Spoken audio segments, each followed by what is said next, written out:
This was one of the worst incidents of racial violence in U.S. history. An unruly white mob destroyed part of this city, which was the black community. They had just gained their freedom. They're just getting a foothold and building something for themselves and for their futures. And within 2 days, in the most horrific way, everything that they hoped for was gone.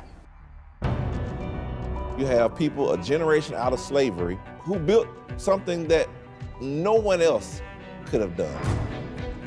African Americans in Tulsa, Oklahoma should have those same banners above their hotels, above their barbershops that say since the 19-teens, and yet they don't.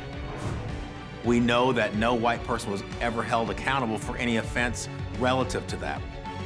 There was government-sanctioned torture and terrorism. That's the history of Tulsa, going back to the 1921 massacre. And Tulsa and the state of Oklahoma have never made amends for that.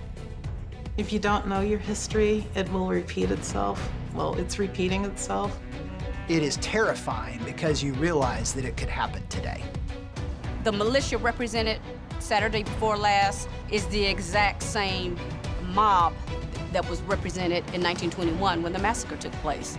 I guess the great hope is that this will never happen again if you tell the story.